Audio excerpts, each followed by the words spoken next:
वाढत्या शहरीकरणामुळे देशामध्ये कचऱ्याची समस्या दिवसेंदिवस गंभीर होत चालली आहे. या कचऱ्याचे व्यवस्थापन मुख्यतः गांडूळ खत निर्मिती, जीवाणू खत निर्मिती आणि कचरा डिपोमध्ये कचरा टाकणे या माध्यमांद्वारे होते. पण या सर्व माध्यमांद्वारे होणारे कचऱ्याचे व्यवस्थापन हे अतिशय अपुऱ्या स्वरूपाचे आहे. यामागची कारणे आहेत की गांडूळ खत प्रकल्पांना असलेल्या मर्यादा, कचरा डेपोची मर्यादित साठवण क्षमता आणि लोकांमध्ये असलेली अपुरी जागरूकता जेणेकरून ओला आणि सुका कचरा वेगळा टाकणे. या सर्व कारणांमुळे निर्माण होणाऱ्या कचऱ्यापैकी अवघ्या 10 ते 15% कचऱ्यावर प्रक्रिया होते आणि उरलेला 80 ते 85% कचरा हा तसाच पडून राहतो. आणि जेणेकरून कचरा डेपोमध्ये वाढते प्रदूषण, हवा पाणी दूषित होणे, विहिरींचे तसेच जलाशयांचे आरोग्य धोक्यात येणे आणि पर्यायाने तेथील नागरिकांचे सुद्धा आरोग्य धोक्यात येणे. या सर्व कारणांमुळे आत्ताच्या घडीला एका नव्या आणि अभिनव व्यवस्थापनाची गरज आहे. घरे, निवासी संस्था, हॉटेल्स, भाजी मंडई हेच मुख्य घटक आहेत, ओल्या कचऱ्याचे मुख्य स्रोत आहेत. तर यासाठी सुप्रीम कोर्ट, भारत सरकार यांनी 2000 सालापासून घनकचरा नियम अधिसूचना जारी केलेली आहे.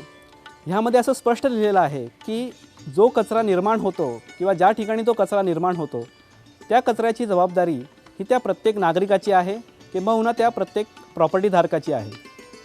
तर हा असा कायदा असूनसुद्धा आपण त्याच्याकडे दुर्लक्ष केलं आणि त्या कायद्याची अंमलबजावणी झाली नाही.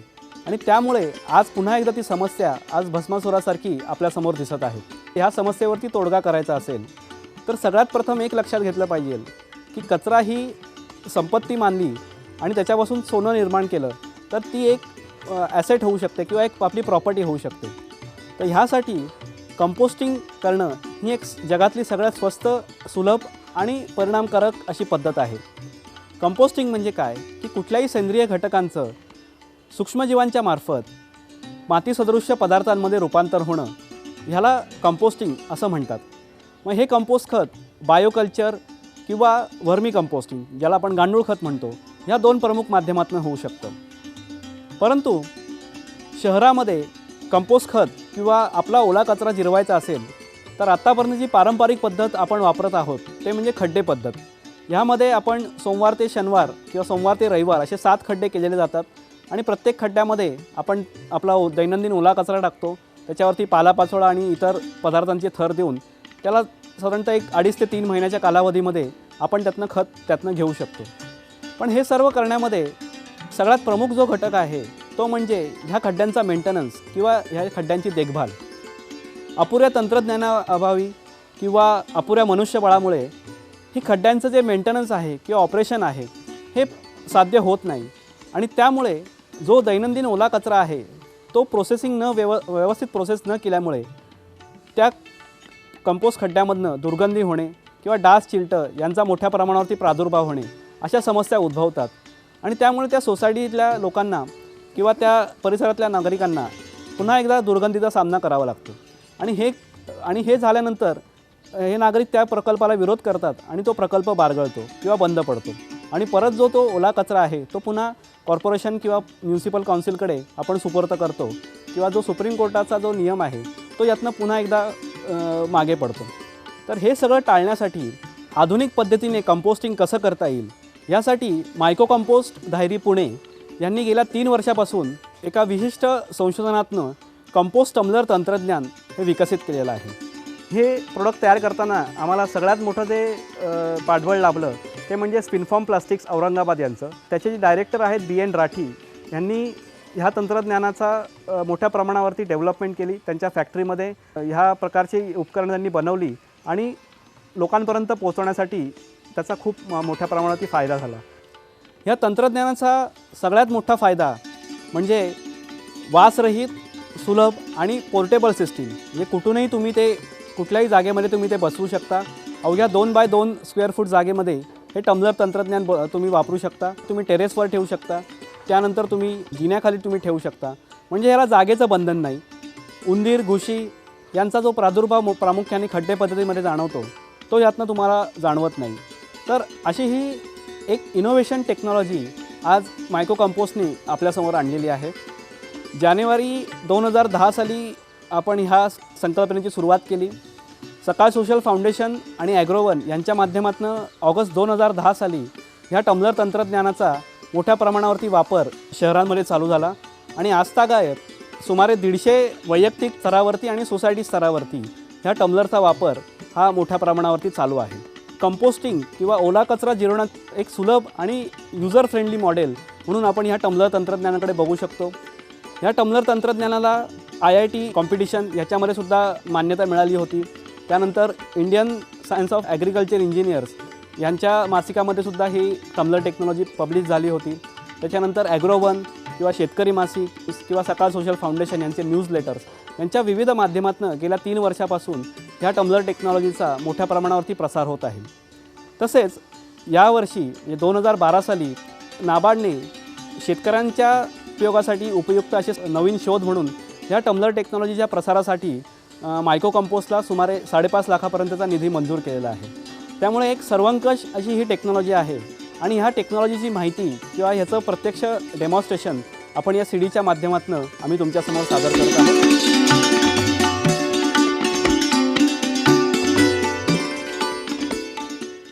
तर आता आपण बघूयात की कंपोस्ट टम्लर तंत्रज्ञान म्हणजे नेमकं काय. तर आपण ओळख करून घेऊयात ह्या कंपोस्ट टम्लर या यंत्राची. आपण बघू शकता एक प्लास्टिकचा ड्रम ह्या स्टँडवरती जोडलेला आहे आणि तो ड्रम फिरवायला इथे हँडल दिलेला आहे. तर हा ड्रम म्हणजे UV इन्सुलेटेड प्लास्टिक म्हणजेच सूर्याच्या अतिनील किरणांपासून बचाव होणारं प्लास्टिक या मटेरियलपासून बनलेलं आहे. याच्यामध्ये एकंदर 3 प्रकारचे प्लास्टिक आपण वापरतो. जो तुम्ही बघू शकता वरील बाजूवरती प्लास्टिक हे काळ्या रंगाचं आहे आणि आतील बाजूचं प्लास्टिक हे पांढऱ्या रंगाचं आहे. ह्या दोघांच्या मध्ये एक करड्या रंगाचा थर जो दिसतो आपल्याला त्याला पॉलिथिन फोम असं म्हणतात.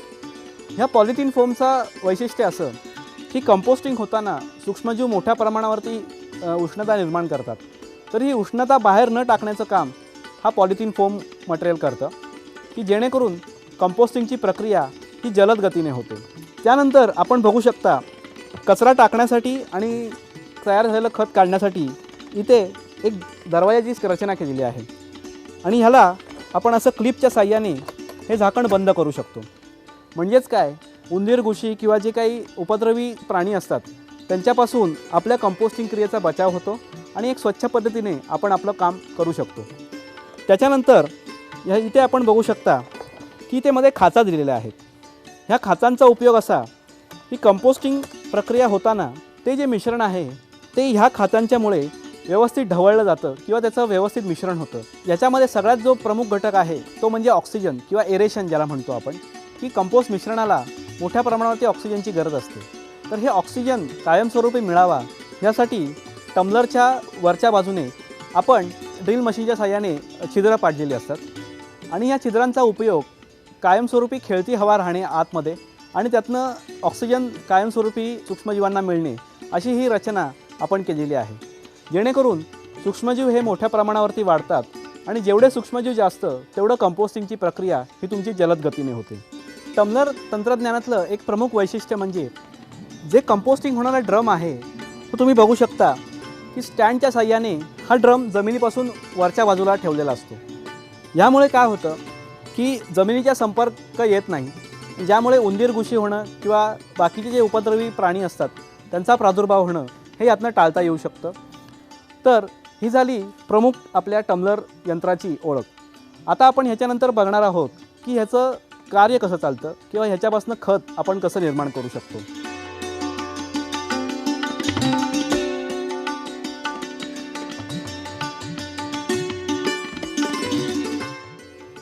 तर सगळ्यात प्रथम आपण कंपोस्ट टम्लरमध्ये काय काय टाकू शकतो. याच्यामध्ये सेंद्रिय कचरा म्हणजेच जो निसर्गनिर्मित कचरा आहे, मग ह्याच्यामध्ये पालेभाज्यांची देठं असतात, फळांच्या साली असतात, उष्ट अन्न असतं, पालापाचोळा असतो, निर्माल्य असतं, केसांच्या गुंतावळी असतात किंवा कापलेली नखं असतात. म्हणजे जो काही मानवनिर्मित निसर्गनिर्मित जो काही कचरा आहे तो सगळा आपण ह्या टम्लर टेक्नॉलॉजीमध्ये किंवा टम्लर तंत्रज्ञानामध्ये हा आपण कंपोस्टिंग करू शकतो. तर आता आपण बघणार आहोत की प्रत्यक्ष टम्लर तंत्रज्ञानाची कृती. टम्लर तंत्रज्ञानाद्वारे कंपोस्टिंग करण्यासाठी जे काही रॉ मटेरियल लागतं किंवा कच्चा माल लागतो त्याची आपण ओळख करून घेऊयात. तो सगळ्यात महत्त्वाचा कच्चा माल आहे तो म्हणजे आपला जो निर्माण होणारा कचरा, हा सगळ्यात त्यातला प्रमुख घटक आहे. नंतर त्याला जे माध्यम लागतं किंवा जे कुजवण्याचं जे बायोकल्चर ज्याला म्हणतो, त्याला मायक्रो कंपोस्टनी एक विशिष्ट ऑर्गॅनिझम्स किंवा सूक्ष्मजीव हे तयार केलेले असतात, प्रयोगशाळेमध्ये वाढवतो आणि त्याचं मोठ्या प्रमाणावरती कल्चर तयार करून हे पावडरमध्ये आपण पॅक करतो आणि हे माध्यम म्हणून आपण ह्या कंपोस्टिंग प्रक्रियेमध्ये वापरतो. कंपोस्ट कल्चरमध्ये सेंद्रिय कचरा कुजवणाऱ्या उपयुक्त बुरशी आणि उपयुक्त जीवाणू यांचं विशिष्ट प्रकारचं मिश्रण तयार केलं जातं आणि हे मिश्रण कंपोस्टिंग क्रियेसाठी खूप आवश्यक असतं की जेणेकरून आपली जी कंपोस्टिंगची प्रक्रिया आहे ही जलद गतीने होते. त्याच्यानंतर सेंद्रिय कचरा किंवा शहरातला जो सेंद्रिय कचरा असतो त्याच्यामध्ये नत्र किंवा नायट्रोजन हे मोठ्या प्रमाणावरती असतं आणि ह्या नायट्रोजनला प्रमाणात राखण्यासाठी आपल्याला कर्बयुक्त पदार्थ म्हणजेच लाकडाचा भुसा किंवा कोकोपीट किंवा वाळलेली पानं यांचा चुरा, तर त्याचा वापर करून आपण हे कंपोस्टिंगचं काम हे करू शकतो. तर आपण आता याची प्रत्यक्ष कृती बघणार आहोत. सगळ्यात प्रथम आपला दैनंदिन ओला कचरा आहे टम्बलरमध्ये आपण टाकतोय.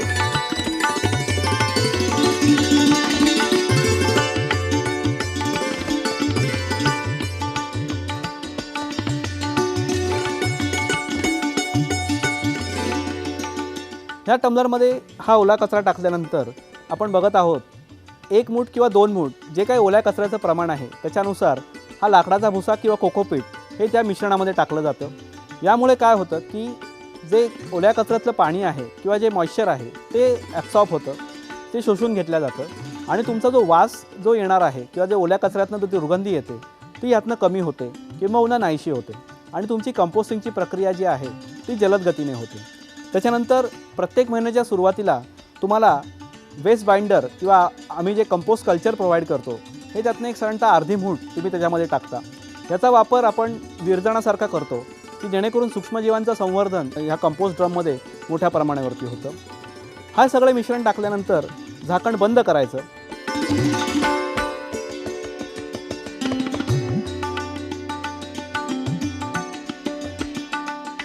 आणि एक 2 ते 3 वेळा हँडलच्या साहाय्याने हा ड्रम उलट आणि सुलट अशा दोन्ही पद्धतीने फिरवून घ्यायचा.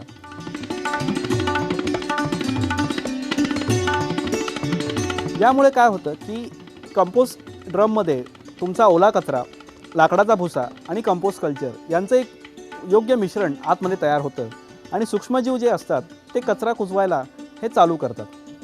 आणि ही जी प्रक्रिया आहे ती तुम्ही रोज हीच प्रक्रिया किंवा दररोज हीच प्रक्रिया तुम्ही पुढे चालू ठेवू शकता.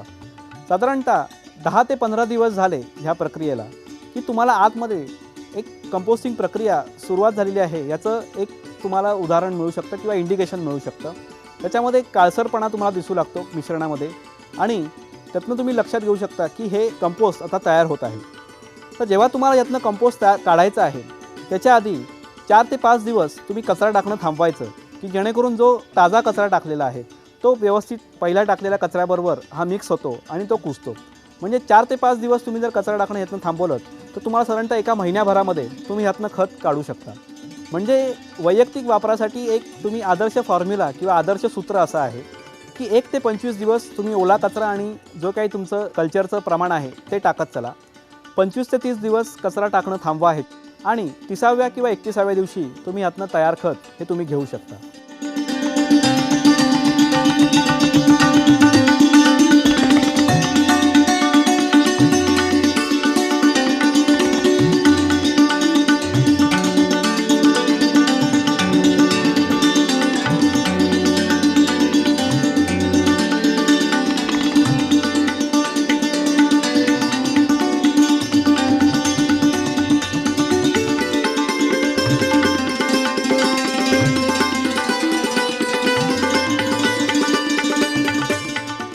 मायक्रो कंपोस्टने कंपोस्ट टम्बलर तंत्रज्ञानाबरोबरच कंपोस्टिंग प्रक्रियेसाठी लागणारे विविध अवजारं किंवा विविध उपकरणं बनवलेली आहेत.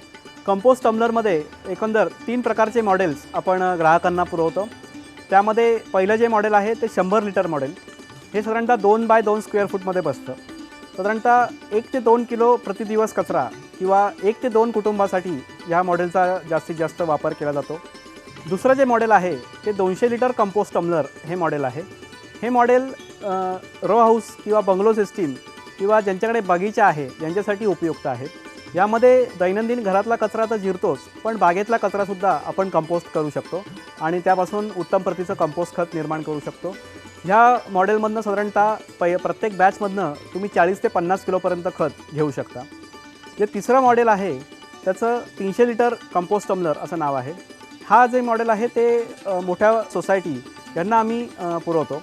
ह्यामध्ये दिवसाला तुम्ही 60 ते 70 किलोची बॅच ही एका वेळेला तुम्ही ह्याच्यातनं कंपोस्ट करू शकता. त्यानंतर याच्यातली सगळ्यात महत्त्वाची मॉडेल जे आहे ते म्हणजे कंटिन्युअस कंपोस्टर 1200 लिटर कंपोस्ट टम्लर. ह्यामध्ये कंटिन्युएशन पद्धतीने कंपोस्टिंग होतं. यामध्ये आपण जर बघितलं तर एका बाजूने आपण आपला जो काही ओला कचरा आहे त्याचं मिश्रण करून आपल्या कल्चरबरोबर मिश्रण करून तो एका बाजूने टाकला जातो आणि हँडलच्या साहाय्याने जेव्हा आपण तो टम्लर फिरवतो तेव्हा त्याच्या आतमधल्या रचनेमुळे तो कचरा हा पुढे पुढे सरकतो आणि साधारणतः 7 ते 8 दिवसानंतर आपल्याला दैनंदिन स्वरूपामध्ये कमीत कमी 25 ते 30 किलो खत हे शेवटच्या टम्लरमधनं आपण घेऊ शकतो. तर ही अशी अतिशय नाविन्यपूर्ण असे मॉडेल्स आहेत. त्यानंतर जे सगळ्यात उपयुक्त असं शेतीसाठी किंवा छोट्या सोसायटीसाठी किंवा ज्यांचा बगीचा भरपूर आहे अशांसाठी मॉडेल म्हणजे श्रेडर मशीन. तर ह्या shredder machine 2 HP single phase या मोटारवरती चालतं आणि तासाला साधारणतः 150 ते 200 किलोपर्यंत काडी कचरा, पालापाचोळा, आपल्या गार्डनच्या फांद्या ज्या 10 mm पर्यंतच्या त्या फांद्या आहेत यांचं बारीक करण्याचं काम हे श्रेडर मशीन करतं. गांडूळ खत निर्मिती करणाऱ्यांना हे अतिशय उपयुक्त आहे किंवा सोसायटीमध्ये किंवा मोठ्या बंगल्यांमध्ये जो पालापाचोळ्याचं जे मोठं प्रमाणावरती जो आकारमान असतो तो कमी करण्यासाठी हे श्रेडर मशीन अतिशय उपयुक्त ठरतं. त्यानंतर जे हॉटेल्स असतात किंवा रेस्टॉरंट असतात किंवा मंगल केंद्र असतात त्यांच्याकडे फूड वेस्ट म्हणजे उष्ट अन्नाचं प्रमाण खूप असतं. तर हे क्रशिंग करण्यासाठी स्टेनलेस स्टीलचे विविध मॉडेल्स आम्ही तयार केलेले आहेत. तर ह्या मॉडेलमध्ये आपण आपला हा फूड वेस्ट टाकून तो पल्प केला जातो किंवा बारीक केला जातो आणि त्यानंतर कंपोस्ट टम्लर तंत्रज्ञानाच्याद्वारे तो लवकरात लवकर कुजवला जातो. कंपोस्ट टम्लरबरोबरच ज्यांना गांडूळ खत करण्याची आवड आहे वैयक्तिक स्तरावरती त्यांच्यासाठी पारंपरिक पद्धतीमध्ये जे गांडूळ खताला मर्यादा आल्या की मुंग्या लागणे किंवा वास येणे किंवा जलद म्हणजे गांडूळं मरणे हे जे काही समस्या आल्या त्यांचं निराकरण करण्यासाठी ह्या वर्मी बिन आम्ही विकसित केलेला आहे. ह्या वर्मी बिनमध्ये एका कप्प्यामध्ये तुम्ही गांडूळ खत निर्मिती करू शकता. त्यामध्ये तुम्ही जर बघितलं तर पाईपची रचना केलेली असते आणि त्या पाईपला छिद्रं असतात. त्यामुळे हवा जी आहे ती सतत खेळती राहते आणि गांडुळांना कायमस्वरूपी ऑक्सिजनचा पुरवठा त्याच्यामध्ये मुबलक प्रमाणात होतो. आणि ह्या ड्रमला किंवा ह्या बिनला व्यवस्थितपणे खालील बाजूनी छिद्रं मांडलेली आहेत. त्यामुळे जे काही आपण पाणी टाकतो ते सगळं झिरपून खालच्या कलेक्शन ट्रेमध्ये येतं की जे पाणी आपण वर्मी वॉश म्हणून आपण वापरू शकतो. म्हणजे दिसायला अतिशय सुबक आणि आकर्षक आणि वापरायला अतिशय सुलभ अशा पद्धतीने ही कंपोस्ट टम्लर आणि वर्मी बिन अशी ही आमची प्रोडक्ट्स आहेत किंवा उत्पादनं आहेत.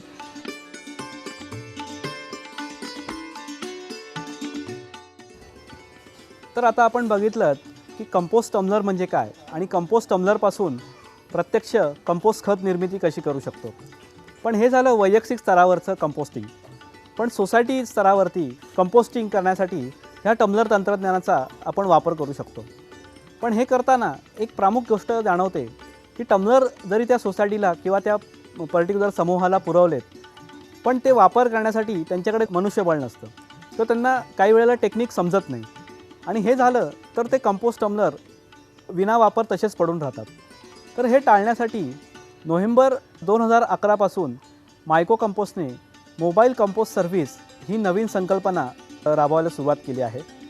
ही संकल्पना ही देशामध्ये किंबहुना जगामध्ये अशी प्रथमच असेल की बायोमेकॅनिकल पद्धतीने सोसायटीमध्ये जाऊन मोबाईल व्हॅनच्या साह्याने आपण कंपोस्टिंग त्यांना करून देतो. त्याच्यामध्ये डिटेल्स असे आहेत की ह्याच्यामध्ये मोबाईल व्हॅन असते किंवा एक टेम्पो असतो. त्याच्यामध्ये स्टेनलेस स्टीलचं क्रशर मशीन असतं की ह्याच्या साह्याने आपण आपला ओला कचरा किंवा सोसायटीतला ओला कचरा हा बारीक करता येऊ शकतो. हे मशीन ह्या टेम्पोमध्ये बसवलेलं असतं आणि हे मशीन आणि त्याच्यासोबत 2 ट्रेन लेबर किंवा ट्रेन मजूर हे त्या सेटअपबरोबर असतात. आणि ज्या सोसायट्या ह्या उपक्रमामध्ये सहभागी आहेत ह्यांच्याकडे हा टेम्पो रोज जातो. ह्या टेम्पोचं काम असं आहे की हे जे मशीन आहे ह्याच्यामधनं तुमचा जो काही ओला कचरा आहे तो संपूर्णपणे बारीक केला जातो. तो बारीक केल्यानंतर त्याच्यामध्ये कंपोस्ट कल्चर टाकलं जातं त्याच्यामध्ये लाकडाचा भुसा टाकला जातो आणि हे सर्व मिश्रण त्या सोसायटीमध्ये असलेल्या पिट्समध्ये किंवा खड्ड्यांमध्ये किंवा खड्डे नसतील तर टम्लर टेक्नॉलॉजीचा वापर करून त्यांचा कचरा आम्ही त्यांच्या जागेतच त्यांचा कंपोस्टिंग करून देतो. म्हणजेच काय की सोसायटीतनी फक्त ओला आणि सुका कचरा वेगळा करून देणं एवढंच काम राहतं. त्याच्या पुढचं जे काही जबाबदारी आहे ती ह्या सर्व्हिसच्या मार्फत आम्ही लोकांपर्यंत देत आहोत. आणि ह्याचे सर्व्हिस चार्जसुद्धा आम्ही ₹2 प्रति दिवस, प्रति फॅमिली किंवा प्रति कुटुंब असे ठेवलेले आहेत. म्हणजेच ₹60 प्रति कुटुंब प्रति महिना ह्या इतक्या कमी दरामध्ये तुमचा जो काही सेंद्रिय कचरा आहे त्याचं कंपोस्टिंग करणं आणि ते कंपोस्ट पुन्हा तुमच्या ताब्यात देणं ही जी सगळी प्रक्रिया आहे या सर्व्हिसच्या मार्फत आपण देतो. त्यानंतर सोसायटीला किंवा त्या पर्टिक्युलर समूहाला जर हे खत नको असेल तर आम्ही त्यांच्याकडनंच ते ₹2 प्रति किलो दराने हे विकत घेतो. म्हणजेच काय की सोसायटीला किंवा त्या पर्टिक्युलर समूहाला एक उत्पन्नाचं साधन मिळू शकतं. आणि पुणे शहराचा जर विचार केला तर ज्या सोसायट्या ह्या कंपोस्ट खताचे प्रकल्प राबवतात त्यांना महानगरपालिकेकडनं प्रॉपर्टी टॅक्समध्ये 5% सवलत दिली जाते. त्यामुळे एक समाजोपयोगी कार्य आणि एक चांगल्या प्रकारचं पर्यावरणपूरक कार्य ह्या मोबाईल कंपोस्ट सर्व्हिसच्या मार्फत आपण करत आलेलो आहोत. नोव्हेंबर 2011 पासून आत्तापर्यंत ह्या सर्व्हिसच्या अंतर्गत सुमारे 10 सोसायट्यांचं नोंदणी झालेली आहे आणि तिथले अनुभव अतिशय चांगले आहेत.